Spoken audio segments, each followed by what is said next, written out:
ఇందుగలదందు లేదు ఎందెందు వెతికినా అందందు కలదు అనే పద్యం ఇప్పుడు రాష్ట్రంలో మహిళా సాధికారతకు నిలువుటద్దంలా కనబడుతుంది. మహిళలు పురుషులతో సమానంగా అన్ని రంగాల్లో ముందుకెళ్తున్నారు. ఏ రంగంలో చూసినా మహిళామణులు ముందుంటున్నారు. నింగి నేల అంతా నేనే అన్నట్లుగా దూసుకెళ్తున్నారు. ఇక తాజాగా రాష్ట్రపతి భవన్లో ట్రైఫెడ్ వారి ఉత్పత్తులు ఆకర్షణగా నిలిచాయి. అయితే వీటిని నడిపిస్తుంది మహిళామణులే కావడం విశేషం. ఇంతకీ ఆ స్టోరీ ఏంటో చూద్దాం.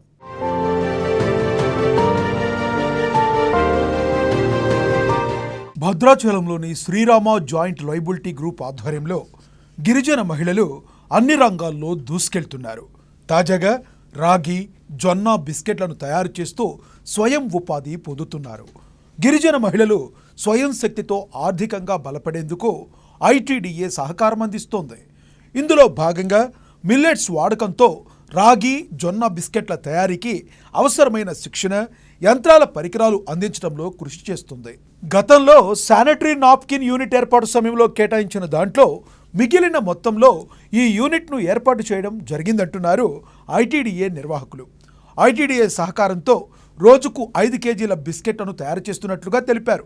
అయితే ప్రస్తుతం వీటిని భద్రాచలం, కొత్తగూడెం వంటి ప్రాంతాల్లో అందుబాటులో ఉంటున్నాయి.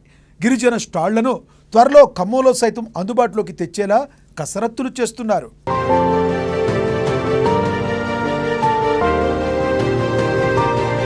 ఐటీడీఏ ఆధ్వర్యంలో మొదట శానిటరీ ప్యాడ్స్ తయారు చేస్తున్నామని, ఆ తర్వాత బిస్కెట్ల తయారీలో ప్రత్యేక శిక్షణ ఇచ్చినట్లు కార్మికులు చెబుతున్నారు.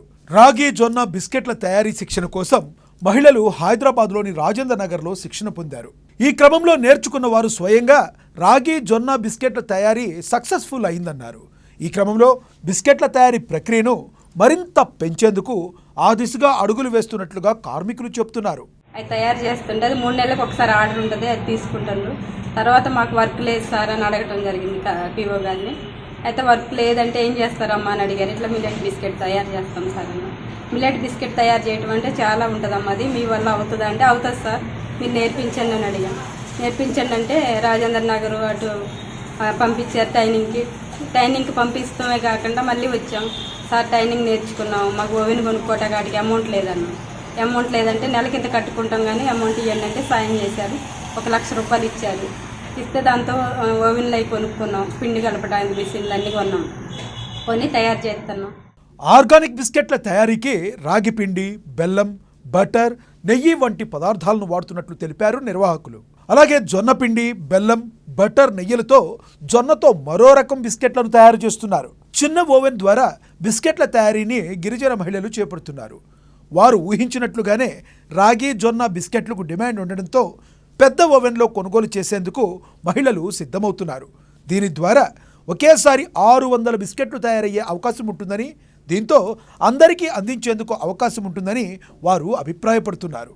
చింతూరు, మోతుగూడెం అటు నుంచి అక్కడ పండేటి మాత్రం మేము తెచ్చుకొని ఆర్గానిక్ సంబంధించిన హెల్త్ ఇష్యూ ఏమీ లేకుండా బయట మేము తీసుకోకుండా రైతుల నుంచి తెచ్చి మళ్ళీ దాంట్లో కూడా మేము వాడే రాగి బిస్కెట్లు అయినా జొన్న బిస్కెట్లు తయారు చేసే దాంట్లో కూడా మేము నెయ్యి, అది కూడా మేము రైతుల దగ్గర నుంచే అన్నట్టు తెస్తున్నాం. నెయ్యి అయినా సరే, బటర్ అయినా, దానికి కావాల్సిన ప్రతిదీ కూడా హెల్త్కి సంబంధించి ఎవరికి ఏ హాని జరగకూడదనేసి అట్లా ఉద్దేశంతో ఆర్గానిక్గా మేము ప్రతిదీ కూడా ఆ ఉద్దేశంతో తయారు చేయడం జరుగుతుంది. మరోవైపు ఆదివాసీ గిరిజన సాంప్రదాయ వంటకాలకు సైతం హైదరాబాద్లో మంచి గిరాకీ ఉంది. అంబలి, రాగి సంకటి, గట్కా వంటి ఆహార పదార్థాలతో పాటు సహజ సిద్ధంగా లభించే అటవీ ఉత్పత్తుల ద్వారా వెల్లుల్లి, మునగ, అవిసె గింజలు, కారాలు, కొవ్వొత్తుల తయారీ, వివిధ రకాల లడ్డూలు తయారు చేస్తున్నారు. ఈ శుచికరమైన ఆరోగ్యవంతమైన ఆహార పదార్థాలను స్వయంగా గిరిజన మహిళలే తయారు చేసి విక్రయిస్తున్నారు. ఇక ఐటీడీఏ గిరిజన దర్బార్తో పాటు ఇటీవల నూతనంగా ప్రారంభించిన గిరిజన మహిళలకు ఇవి విక్రయించడానికి స్టాల్స్ను జిల్లా కలెక్టర్ జితేష్ వి పాటిల్, ఐటీడీఏ పీఓ రాహుల్ ఏర్పాటు చేశారు. ఇది గిరిజన మహిళలకు జీవనోపాధితో పాటు ఆరోగ్యవంతమైన ఆహార పదార్థాలను చిన్నపిల్లల నుండి ముసలివారికి కూడా ఎటువంటి అనారోగ్యం లేకుండా ఉండేందుకు ఇవి ఎంతగానో ఉపయోగపడతాయి.